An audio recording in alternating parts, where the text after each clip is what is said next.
Welcome, everyone. Feel free to introduce yourselves with your name and where you're calling in from in the chat. We'll get started in about 2 minutes once everyone comes in from the waiting room.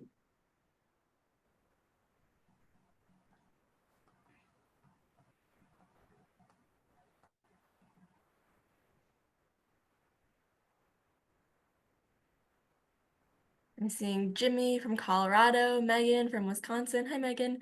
Pam from Florida, Kelsey from Colorado, Jessica from DC, Nancy from Virginia, Jesse from Tennessee, Gerard from Texas, Ruth from Detroit, Haley from Alabama.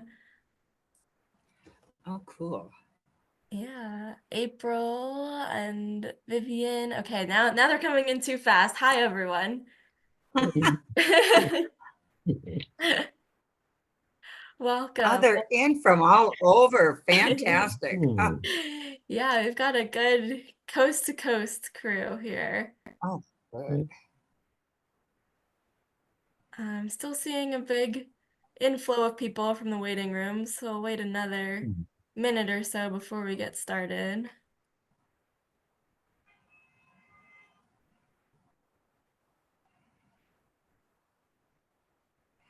Anchorage, Alaska. All right, it is 2:32 Eastern, so I think we can jump right into things. I want to make sure we have as much time as possible for this conversation. Feel free to continue introducing yourselves in the chat as you're coming in. Welcome, everyone. I'm Courtney Cooperman. I use she, her pronouns, and I'm the project manager of NLIHC's Our Homes, Our Votes campaign. Thank you all so much for joining the fifth webinar in our series called Tenant Organizing and Elections, Getting Out the Renter Vote. Today's webinar is really oriented around this kind of idea, this reality that resident leaders are the most trusted and effective messengers in their communities that can register and mobilize their neighbors to vote and help them overcome some skepticism that they may have about participating in the democratic process. And during this webinar, we have the privilege of hearing directly from 5 resident leaders from the Minneapolis High-Rise Representative Council, who have really robust experience in nonpartisan voter registration, education, and get out the vote activities. The Minneapolis High-Rise Representative Council is Minneapolis's citywide association of 42 public housing high-rises, representing more than 5,000 residents. And you'll hear a bit more about their work from our panelists today. We can go to the next slide. I'm really honored to welcome 5 incredible leaders from this group, Shirley Brown, Gloria Coles, Maddie Henderson, Mary McGovern, and Tamir Muhammad. This webinar, unlike many of our other webinars where we have kind of a series of presentations followed by Q&A, this will look a little bit different. We're going to have a roundtable conversation. I'll start by asking a few questions, and then we'll turn it over to the audience questions. So please continue to submit your questions in the Q&A box throughout the webinar. And before we get started with the conversation, I just have a few housekeeping items. First, this webinar is being recorded. As always, we'll distribute the recording and the links, as well as the saved chat and a transcript in our Friday email newsletter called The Connection. And we'll have the recording posted on the NLIHC Our Homes, Our Votes website by the end of the week. Second, we have closed captioning enabled. Thank you again to our captioner for being here today. Third, I mentioned this already, but please ask questions using the Q&A feature throughout the webinar. With so many people attending, it can be a little bit more challenging to catch the questions in the chat, so we're more likely to get to your question if you ask it in the Q&A box. Speaking of the chat, we ask that everyone engage thoughtfully and respectfully in the chat and live by the platinum rule, which is to treat others the way they want to be treated, even if that may be different from the way you want to be treated. And last but not least, I just wanted to leave everyone with a reminder that Our Homes, Our Votes is 100% nonpartisan, meaning that we don't endorse or favor specific candidates or political parties. Our goal is to build the voting power of low-income renters so that we can hold all elected officials of every party accountable to prioritizing housing justice. And with that, I will hand it over to our panelists to briefly introduce themselves and their role within MHRC and to kick us off. So I will turn it over. I have this alphabetical, so I'll turn it to Shirley to get us started. Thanks, Courtney. My name is Shirley Brown, and I'm a Minneapolis public housing resident of Northeast Minneapolis.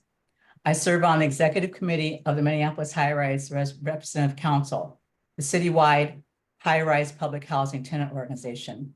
I also serve on the Laundry Project Committee, Active Living Advisory Committee, and I'm the president of our resident council in my building. And I'm so happy to be here. And pass it on to Gloria. Hello, everyone. My name is Gloria Coles, and I too am on the Active Living Committee here in Minneapolis. I am also president of our building here at 314 in Hennepin, known as the Atrium Building. I am also a community health worker. It is a pleasure and a privilege to be here with you today. I am also on the citywide elected delegate committee. So again, it is just a pleasure to be with you here today. And I look forward to learning more about the organization. And it's just a pleasure to be here with you. And I will turn it over now to Maddie. Hi, my name is Maddie Henderson, and I am a resident at 1710 Plymouth Avenue. I serve as council president in my building. I serve on the MMM committee, which is building modernization.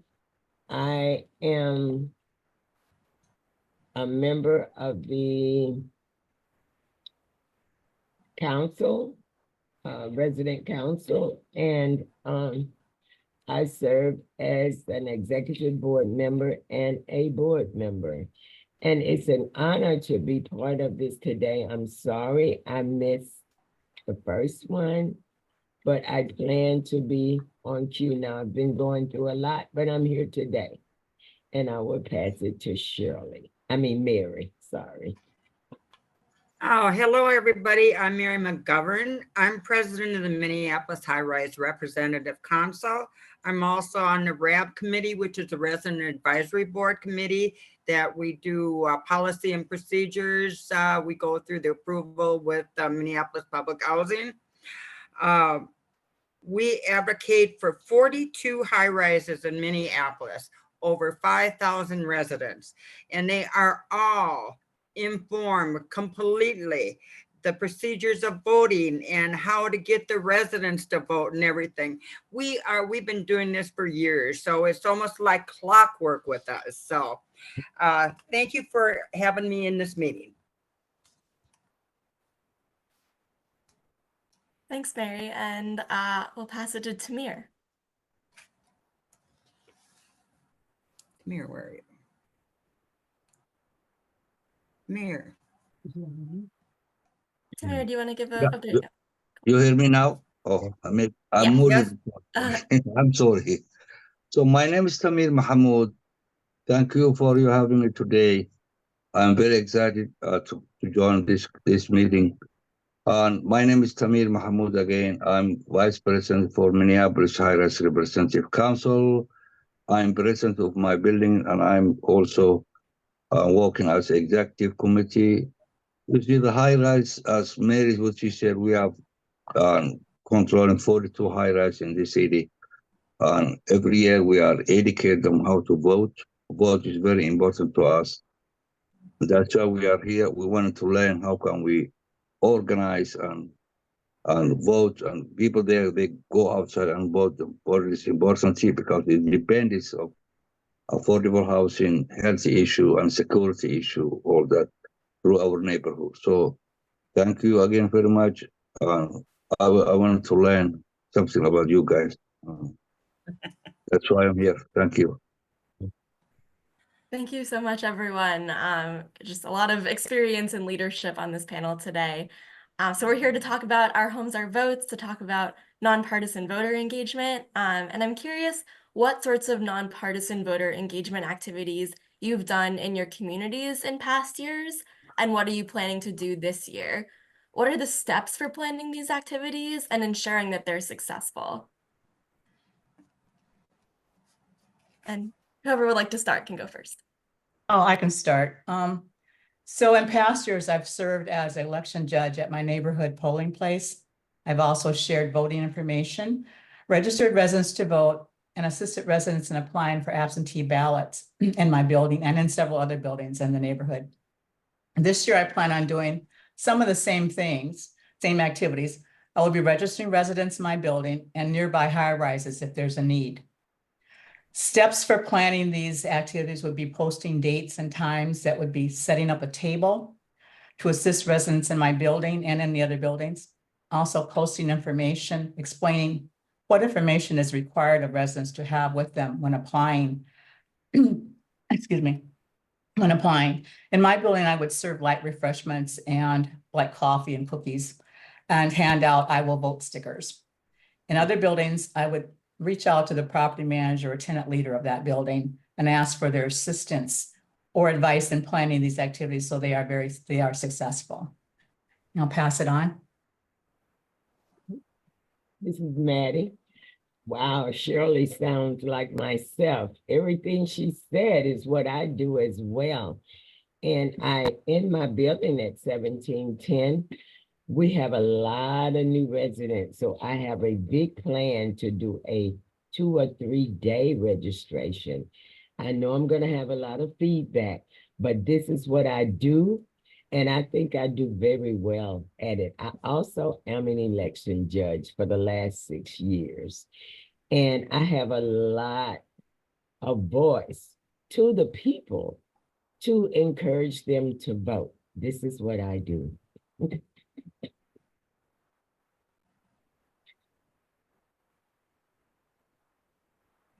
Thanks, Maddie. Mary, do you want to jump in? Okay. First of all, we start out with our executive board meeting when there's voting year. Okay, we have the dates when we're gonna do something in our high rises. We bring it to our council meetings and we say, hey, it's voting year. Come on, let's get ready. We have coffee hours. We talk to our social workers to have them help us with the immigrants so that they know it's voting time, especially the ones that have become citizens of the United States. We go to our neighborhood organizations and see what's going on there. That's a great place for information there. The nice thing we like is we keep informed with the new residents that move into our high rises so that we can get them and have them register since they have moved, you know. Also, on that same note, if somebody has moved to another apartment or you know, whatever, we need them to register again. So we try to keep on top of all of that. Let's see, we even bring up voting in our food shelf. Are you getting ready to vote? Have you registered? Do you want to come to coffee hour? Do you want to help us out? We have Project Lookout. That's part of our security. We bring up voting registration there. So there's so many different ways that we can address this to our residents. That's it. Thanks, Mary. I'll turn it over to Gloria. Yes. In my building, we've done some of those very same things. One of the things that we have also done, we've actually done tabling events where we set out a table in front of the lobby and we actually encourage people to register to vote. Many times in some buildings, as some of the other panelists have said, there are a lot of new residents and a lot of people have not registered at their new address. So letting them know that it is a convenient and easy process to complete. So if a person is having a problem, we can help them step by step through the process.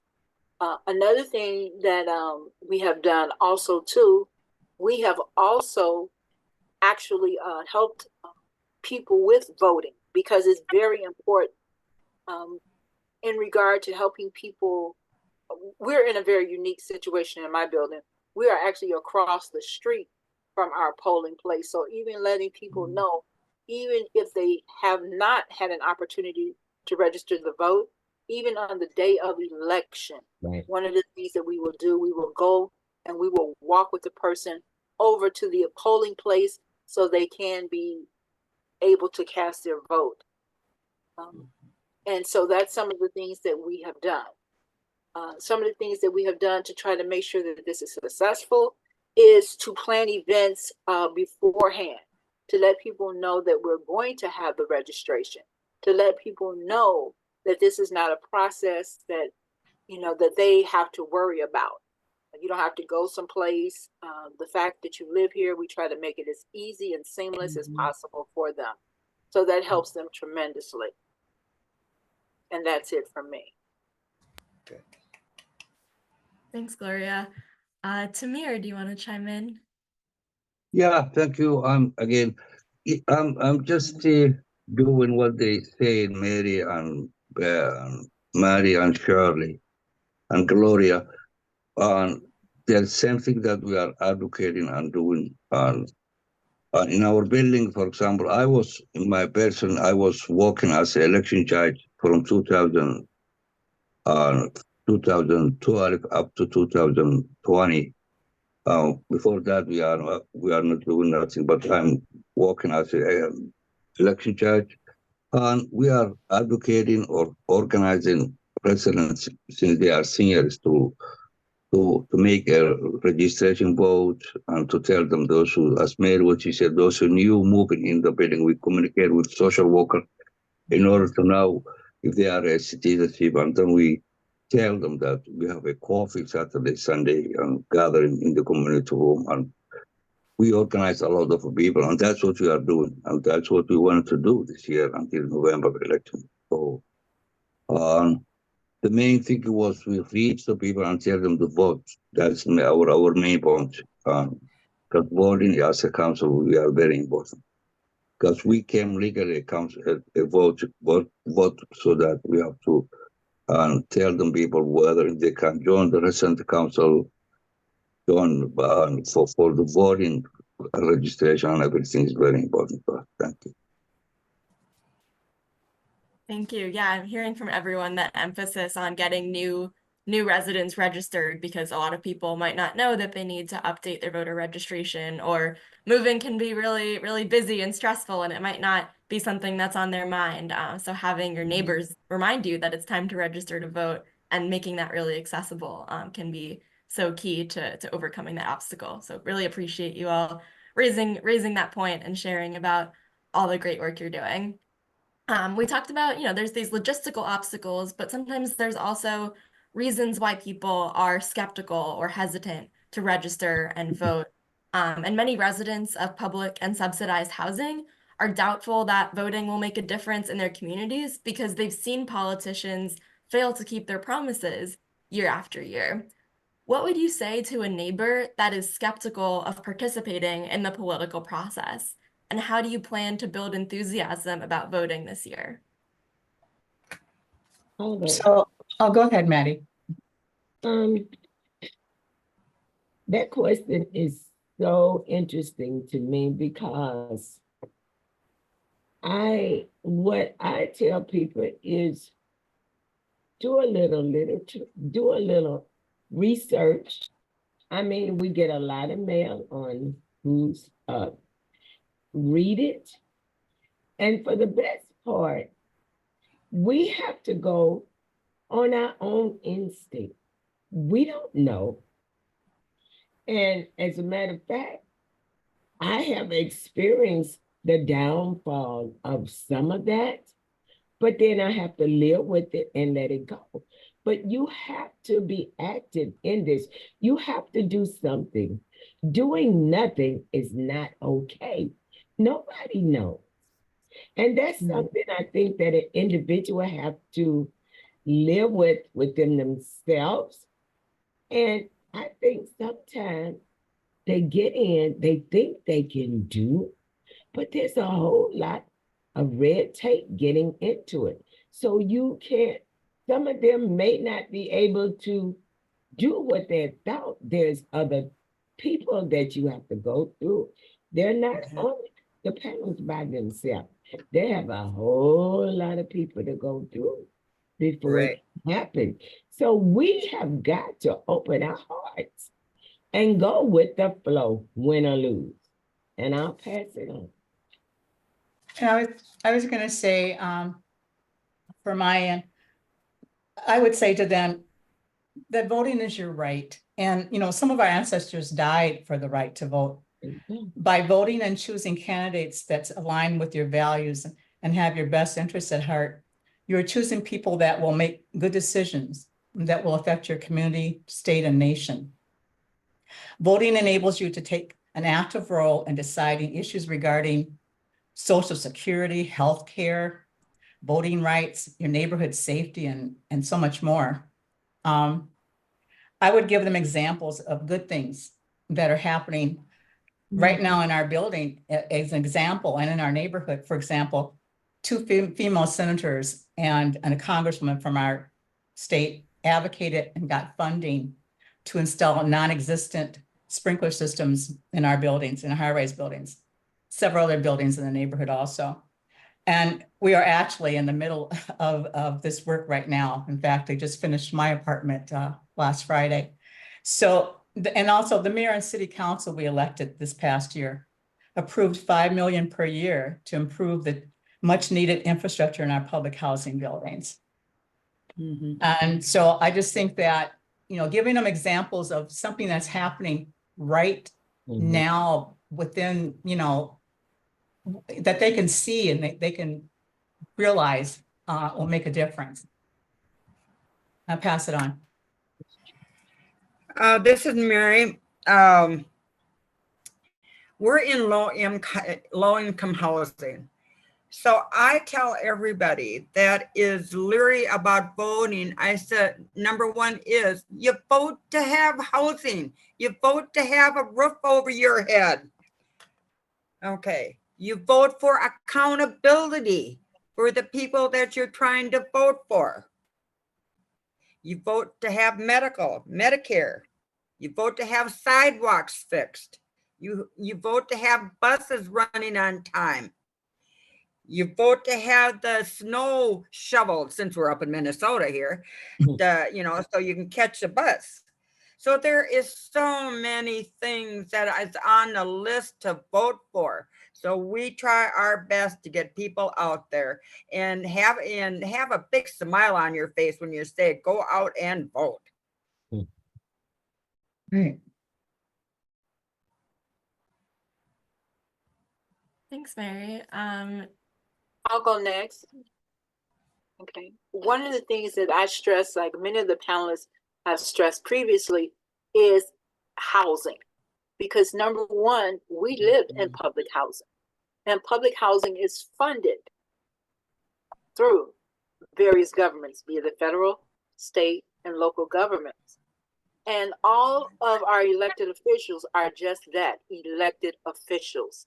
So it is important, your vote is your voice. So it is so very important that you get out and express your voice. Now, some people may be very skeptical, but Oh, Gloria, you're muted. I don't know what was going on. Okay. One of the things, again, that is so important is that, again, that we let elected officials know, okay, that is important to us. Because as one of the other panelists were saying, is that because of the fact that we do live in funded housing, it is important that we vote, because your vote helps to keep a roof over your head, as another panelist had said. And again, when you talk to people, to build that enthusiasm, it is so important about the process, because depending on whom you're speaking to, the vote in this country has gone through a lot of different changes. And there were a certain period in time when African Americans could not vote. So again, this is part of your history. Many people shed blood and have actually died for the right to vote. So it's important to get out and express your vote, your choice, not just this year, but every year. And so sometime with that kind of lead in, people were like, oh, wow, I really didn't think about it like that. But that's what you can do to me to help to break that down, and to help to encourage people and just to let them know. Because to me, the number one thing is awareness, letting people know how important it is to vote, because your housing is dependent upon this. Housing is a basic human right. And for so many people, as it was stated previously, the housing, some people receive Social Security, disability. All of these things are things that are voted on. So again, your participation is mandatory. And that's one of the things that I always share with people. Is getting your benefits important to you? Well, it's important that you vote. And that's it. Your choice, your vote. Thanks, Gloria. Yeah, that's a really powerful way to put it. Come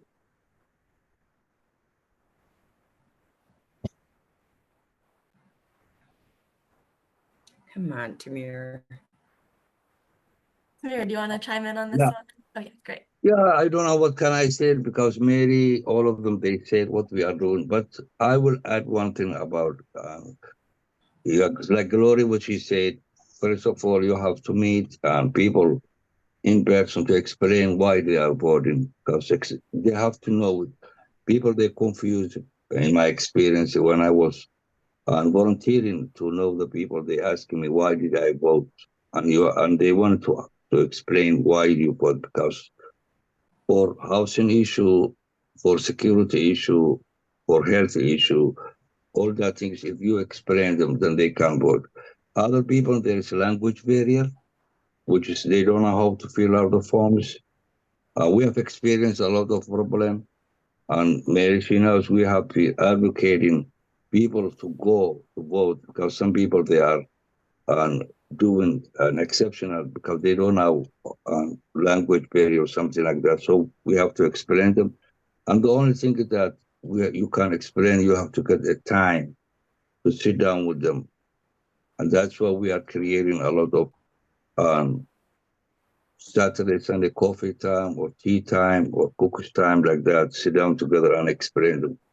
And if we receive it, if they receive it email, we have to explain them the form, and we can register them. I'll tell them how to fill it out, because most of them, they don't know how to write.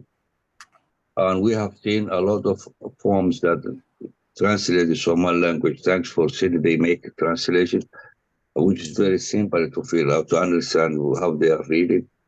So all that issue is very important, and tools that we need. So reaching the people and sit down in person, because there's no COVID-19 now. So that sit down with person, explain them why do they vote for affordable housing, for security issue, and including the neighborhood. The neighborhood, you have to read the neighborhood is very important. So you get a lot of tools. That's my point. Thanks, Tamir. Yeah, there's sometimes just nothing that compares to sitting down and having that in-person, face-to-face interaction with someone, for sure. So I think actually Shirley kind of alluded to this in her comment about the sprinklers, and I think I wanted to share that Shirley and Mary both participated in our Capitol Hill Day this year and followed up and really, pressed their elected officials on the progress in their communities and thanked them for the work that they've done. So that's kind of a good segue into my next question, which is after the election, how do you hold elected officials accountable to keeping the promises they made during their campaigns? Courtney, I'm so glad you asked that. And like you said, Mary and I at the conference definitely stressed that issue.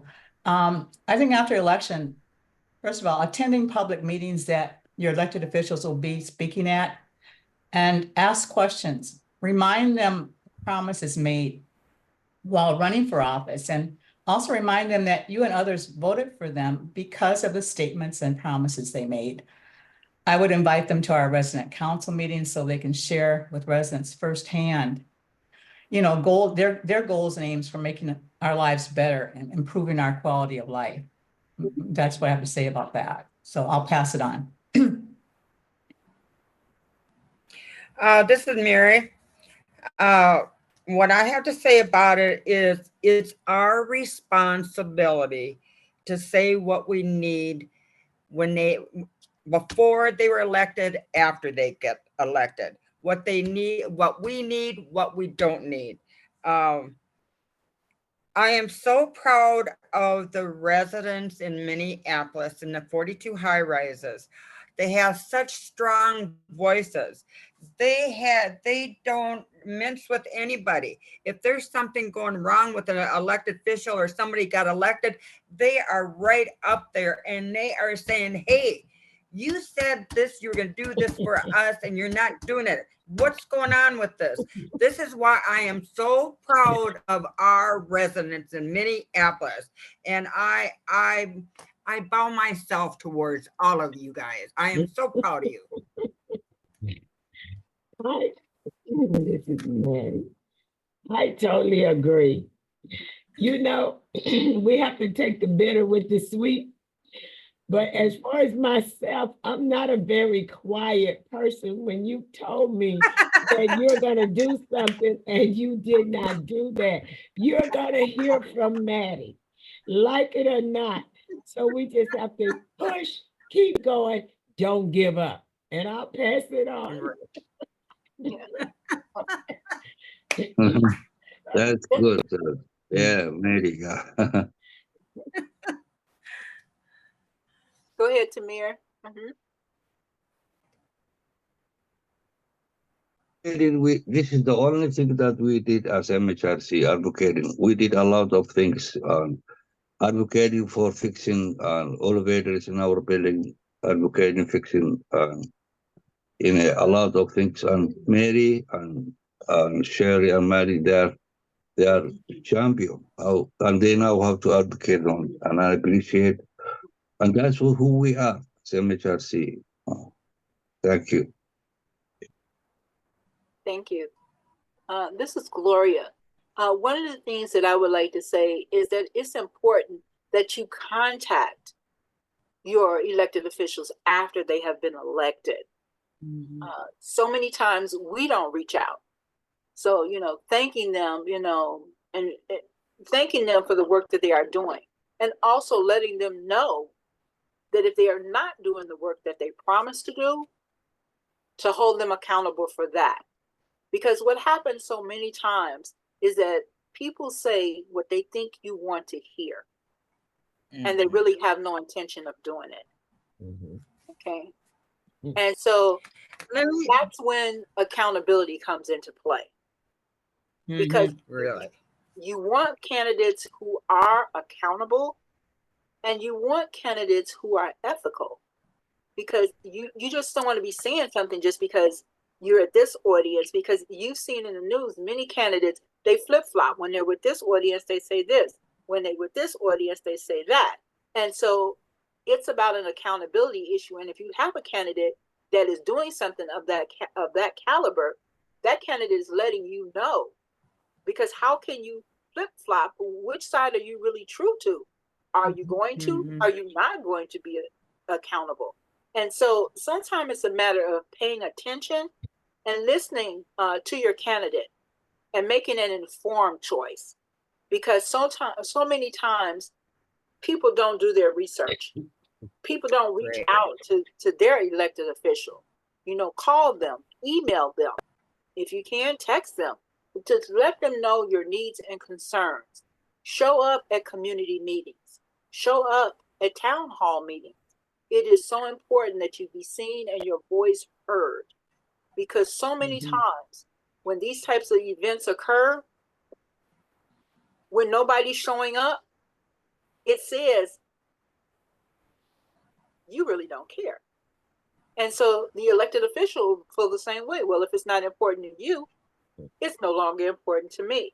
So having your presence, your vote, all of these things have to do with with elected officials accountability. Here. I agree with you totally, all of you. Thank you, Gloria. Yeah. Courtney, let me tell you a little story really quick. Go for it. We had been talking to elected official, and so we had seen him come in this room, and so we got him, and so we were talking to him, and we asked him a few questions, whatever. Well, he got elected. So anyways, it happened to be that we had a meeting with the elected personnel. And so we're sitting around the table in that person's office, and I said, "Oh, by the way, do you remember that we talked to you before you got elected, and you said you would support such and such entity?" And his head went down like that. So my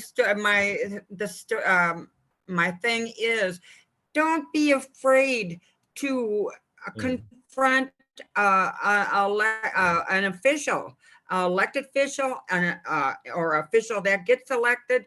Do not be afraid. It is your right. This is the only way we are going to get things done and accomplished. Plain and simple. That is so true, Mary. One thing I wanted to add to that, we kind of had the opposite happen here. We had a candidate forum here for our city council, elected official. And one of the candidates who actually spoke, we had a forum, we invited all three candidates out. And this one particular candidate said, what is one of the things that you would do if elected? And he said, cut the buses off of our street. We have so many people who are on walkers, who are disabled.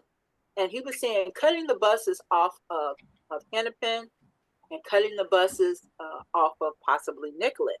So that would mean that people would have to walk 3 or 4 blocks to catch the bus. Whereas right now, the bus is pretty much right here on the street in which we live in, or you can cut through the library, because like I said, we have a very unique situation in my location. You can literally walk across the street and cut through the library and actually not even be exposed to the elements, and then catch the bus a block away. But when this candidate said that they would cut the buses off, I'm like, that let your audience know that this particular candidate had not done his research for this audience. He just showed up. And so letting people know, again, your voice is your choice. So letting them know, do you want to walk an additional 3 blocks to catch the bus when right now you're less than 100 feet away from the bus stop? If you're on a motorized scooter or in a wheelchair, do you want to be rolling 3 blocks down the street to catch the bus? Because here in Minnesota, it gets extremely cold. And these are the sort of issues that, again, your vote is your choice. And if it's not important to you, it will not be important to your elected official. Right. So it's so very important that you let them know your standing and where you are before the vote and even after the vote. The vote in our ward was so close, the ward in which I live in, it was only one of 2 wards in the city of Minneapolis that had it. Still, it took the next day to decide who was the winner because the vote was so close. Voting matters. It matters. Thanks, Gloria. Yep. And Yeah, I'm sorry. Yeah, another thing that I remember, there's a question. How do you think to answer this question? If people ask you, I do not think my vote was counted. That's the main thing to answer. Because most people, they believe that when counting their vote, they don't trust. So how can we answer them? That's the challenge question that I have. So if you have that answer, let me think. Tamir, you're talking about your Somali people, right? Yes. Yeah. Okay. Yeah. You I can, believe- oh, I'm sorry, go ahead, Mir. I believe all we can do is reassure them, because there's, that's all we can do is reassure them that the votes are getting counted, you know. I mean, we've had mishaps in the past. I know that, but somebody else chip in here. I'm lost at words. I was gonna say you could go on a Secretary of State website, and there's actually a place where you can track if your vote was counted, if they got your vote. Yeah, on their website, because I've done it before. Oh, really? Cool. Yeah, yeah. So they'll at least let you know that they received your vote and that, because when I used to work at one of the polling places, it was not within my precinct. So I would always vote absentee because I was voting that day. And what I would do is come home or whatever, or even the day before if I did absentee, and check in case I had to go to my precinct after I got through with work, check and see if my vote was in, and there is a way of finding that out. So. Hmm. Thank you. I want to make sure we get to some of the audience questions. I'm going to ask one more question and we can do kind of a quick round of answers and then we'll move into the audience questions. What is one piece of advice that you'd give to a tenant leader, perhaps someone in another community who is starting to do nonpartisan election work for the first time this election cycle? Can I speak up? Okay. Sure. One piece of advice that I would give is to a tenant leader who's planning on nonpartisan election activities, remember to be nonpartisan. Okay, when talking with individuals and assisting them with their voting materials or whatever, you just can't not seeming to take sides on a political spectrum. Be nonpartisan. That's advice I have. And I pass it on. Excellent, excellent. Oh, my advice is for a new person coming in, give all the information you have about voting, so that they, give them the experiences that you've had, what you've done every year, how you go about doing it, having coffee hours, having forums, having individuals coming to your council meetings that elect officials. Just give a rundown, sit down and talk with that person. Say, get them really interested in voting, plain and simple. Yeah, that's it. I sit in the lobby, talk, be specific, just strike a conversation, and like some of the things that we've said before in this meeting, that people has lost their life just for the right to vote. So we have that right. So let's just exercise our rights and go from there. You can't have a closed mouth in this line of work. You gotta be open. Just speak it, and I'll pass it. Somebody had just said on there about sample ballots, and we do the sample ballots. We post those in all our high rises. We do. With this, the yearly thing, I mean, every voting section we do, that's part of our thing. Oh, definitely. We have so much voting info, information, and, voting ballots, and you name it, we have it. Thanks to our high-rise representative council, we have it all. Yep, I did all. Gloria, do you want to chime in on this one? Yes, the one piece of advice that I would give a resident leader is to don't be afraid, because in some buildings, again, they do not have a resident council. So that is so important. Voting, whether you have a resident council or not, it is so important that you get the vote out. Get the vote out. Let people know. Speak up, speak out. Your voice is your choice. When you do not vote, you're saying it doesn't matter to me. If it's not important to you, it will not be important to an elected official. So let your voice, let it be known, let it be counted. Also, too, another thing that's very important on the first time, if you need help, a lot of times people don't want to reach out for help because the question was first time. Okay, that first time leader, a lot of times people don't want to ask for help.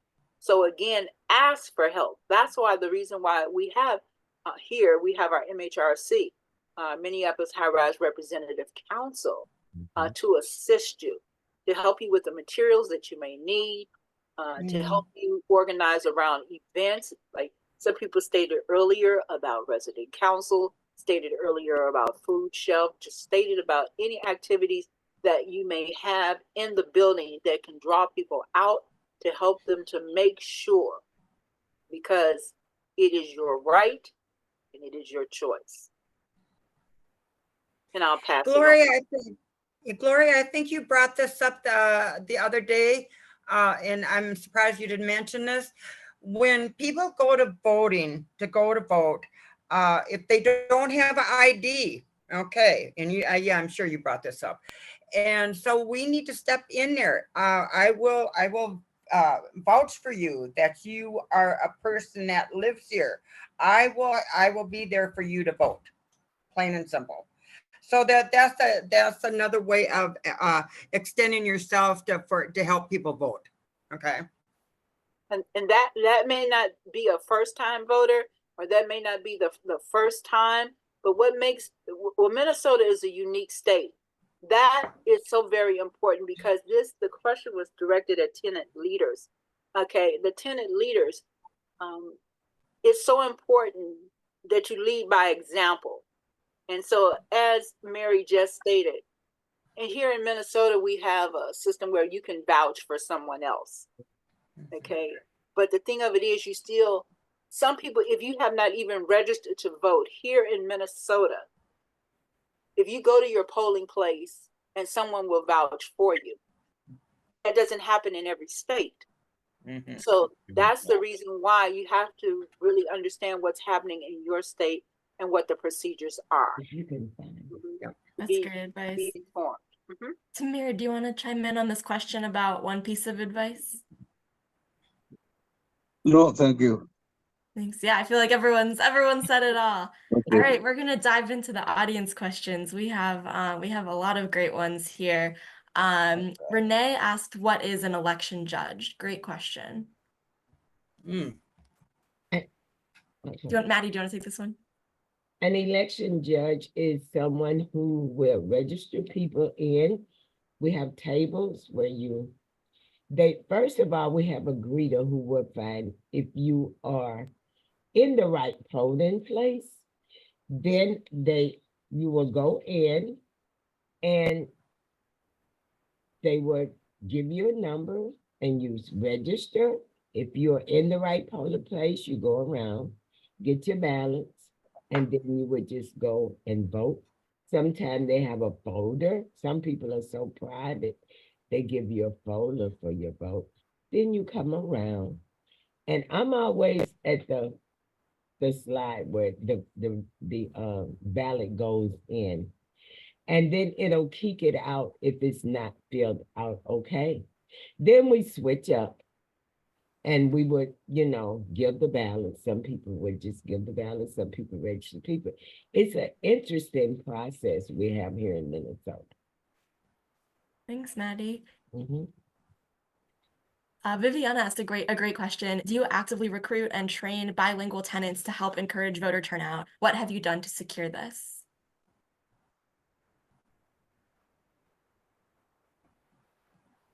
Tamir, do you want to take this one? I know that you've done a lot of translation and bringing in bilingual communities.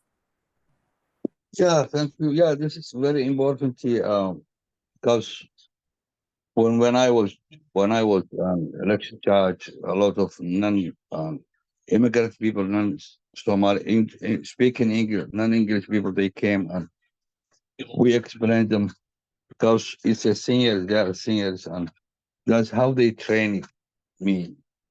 So some of them I staying as a witness and asking them questions like their names, filling out all the forms and signing as a witness. So the election judge, especially immigrants like me, is very important. So I was doing this job 3 years and helping them non-immigrant people who was become citizenship and need to vote, which is very important. Thanks, Tamir.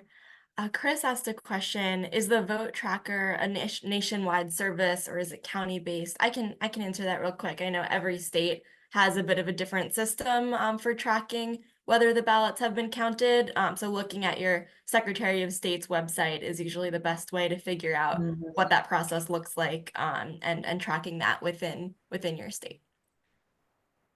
Yeah. I also had a question from Jada. What advice do you have for engaging people in scattered site housing or residents who may be more difficult to get a hold of? Ooh. I would say make yourself visible, because actually by having a tabling event, sometimes people are not very social. They may not come to resident councils. They may not utilize a food shelf, but people come through the front door. Okay. Okay. And even if they come through the back door, if you position yourself in a certain area that's like central, they will see you. Okay. So visibility is also important. And a lot of times people will just see you and they're like, oh, what are you doing? What are you doing? And that's when you can begin to explain to them what you're doing and just take it from there. Dozier asked a great question. What about urging new young voters to register and vote?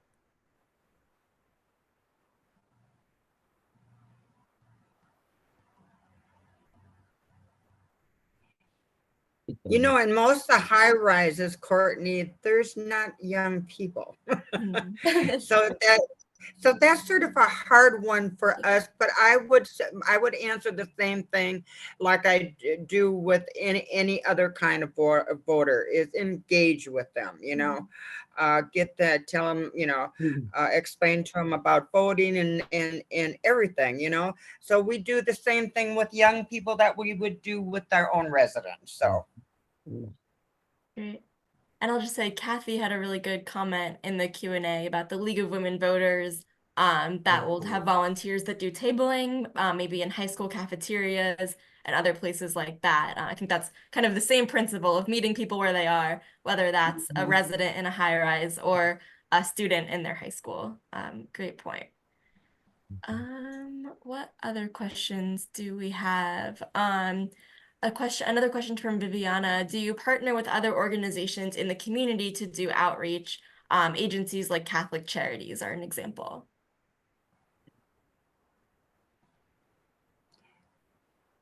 We reach out to not some our neighborhood associations is a number one. That's a great one. You know, to me, I think most of us that are on the panel here go to our neighborhood associations, and they our park board.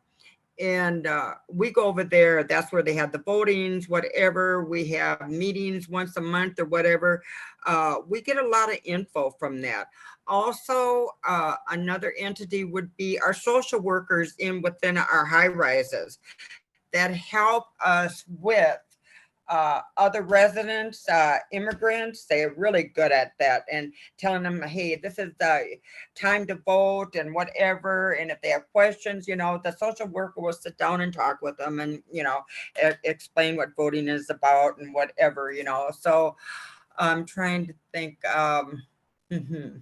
I think we had something to do with St. Catherine's at one time, but I'm not sure. My memory is not serving me too well here. But we have different entities that we get involved with. So, yeah. Great. We got two just kind of logistical questions about the nature of your buildings and your role within them. Vicky asked, is each of the speakers a resident of the community housing they're referencing? Pam asked, are these all public housing buildings or a mixture of public and private? And Jimmy asked, are these organizations operating in their buildings or are they available to renters more broadly in the city, county, and state? So I'll kind of throw all three of those at you at once. Well, to answer as far as with our building, the high-rise buildings are Minneapolis public housing buildings, and they are under the umbrella of Minneapolis High-Rise Representative Council. So, yeah. So, and I am a resident of the building that I serve, and like even several of the high-rise buildings that I do voter registration in that don't have a resident council per se, they are still, like I said, they're part of public housing, so. And this is Maddie. I would like to add to that. A lot of votes come out of a high rise. A lot of votes. People here in Minnesota will offer people rides, handicap or not, rides to the polls. A lot of, excuse me, a lot of people vote absentee. So again, my final word is that a lot of votes come out of the high rise. Yeah, that's a great point. And when elected officials see that there's high voter turnout in the high rises, then that's when they're really incentivized to care about the challenges that you're facing and the priorities Yeah. that you all have, and where you see results like what Shirley was talking about. You know, when you have that follow-up, when you follow up voting with advocacy. So I want to take like another just 3 minutes at the end to share some announcements and upcoming opportunities, just to make sure that you all know the next steps for getting involved. But first, let's give a huge round of applause to our panel for the wisdom they shared today, and also for this hard and work that takes so much persistence in your communities. It's just truly inspirational, and this is what it takes. This is what it takes to close the voter turnout gap. So I want to give them a round of applause. Thank you. Yeah. And I'll answer one more question, which I think is a good segue back into our slides and some closing announcements. Peter asked if NLIHC would consider doing a similar webinar focused on giving voice to people experiencing chronic homelessness. And the answer to that is yes. Actually, our next webinar on July 1st will be about voting and experiencing homelessness. So there will be some advice really geared towards that community. So thanks for asking that question. And we'll transition into some announcements. I think something that will be of interest to a lot of you here, and actually one of our attendees on our last webinar had shared this opportunity with me. So I know some of you are already involved, is an upcoming event, the Poor People's Campaign's March on Washington on Saturday, June 29th. This will take place in person in DC, but it will also be live streamed, so you can be a part of it, even if you can't make it to DC. And the Poor People's Campaign has a policy platform that includes abolishing poverty as the fourth leading cause of death in the US, enacting a living minimum wage, securing affordable and adequate housing, and an end to voter suppression. And this March is actually going to launch a 4-month effort to reach 15 million poor and low wage infrequent voters. So we just dropped the RSVP link to that in the chat. Definitely recommend checking that out. We can go to the next slide. There's also going to be kind of a virtual pep rally for that tonight. I believe you can find that on the Poor People's Campaign's Twitter or Instagram. They're at Unite the Poor on Twitter, and I believe they're at Poor People's Campaign on Instagram. So if you want to check out what this is all about, learn more about their policy platform, you can check that out tonight. We can go to the next slide. I'm seeing some enthusiasm about the Poor People's Campaign in the chat. If you haven't done so already, I encourage you all to join the Affiliates Network. This is open to all nonpartisan organizations that share the goals of the Our Homes, Our Votes campaign. There's a lot of ongoing ways to engage. We have office hours, we have an email list, we'll have a post-election virtual gathering. There's some enhanced access to Our Homes, Our Votes tools and resources for affiliates. And maybe one of the best reasons to become an affiliate is that Minneapolis High Rise Representative Council is one of them, one of nearly 100 affiliates. So if you want to get to know or other organizations like theirs, the Affiliates Network is a great way to do so. We can go to the next slide. I've shared about this on some past webinars, but for those of you who are attending for the first time, definitely check out TurboVote, which is our online voter registration and information platform. This is a great way to ensure that you're registered at your current address and sign up for election reminders so you never miss an election. You can scan that QR code to check it out or follow the link in the chat. We can go to the next slide. We also have a very comprehensive online resource library full of templates and tools that you can use to get started. Some of these resources can help you launch a campaign, like the work that MHRC is doing, or can give you some inspiration for getting started, and you can check that out at the link in the chat. Next slide. Thanks. I also will continue to plug National Voter Registration Day. It's on September 17th. It's a really great opportunity to join a nationwide movement around voter registration. You'll get swag, including some posters and stickers. There's online assets that you can use to promote the event. And you can sign up to become a partner. It's totally free at the link that Hillary just shared in the chat. And we can go to the next slide. I've alluded to this already, mentioned this already, but our next webinar is all about voting while experiencing homelessness. I know that we get a lot of questions about this topic. There's a lot of kind of unique considerations. So we'll have some real experts joining us. Dr. Caitlin Kren, who studies civic empowerment in shelter settings. Ashley Heidenreich from the Michigan Coalition Against Homelessness, who's been traversing the state, getting voters experiencing homelessness registered, and Ken Williamson from the National Alliance to End Homelessness, who's leading their Everyone Votes campaign. And we can go to the next slide. This is just a preview. We have about a dozen or 10 or so. I think we have 10 additional webinars this year. So there's a lot going on, a lot more knowledge to be gained. And you can find those agendas all at ourhomes-ourvotes.org at the link that Hillary just dropped in the chat.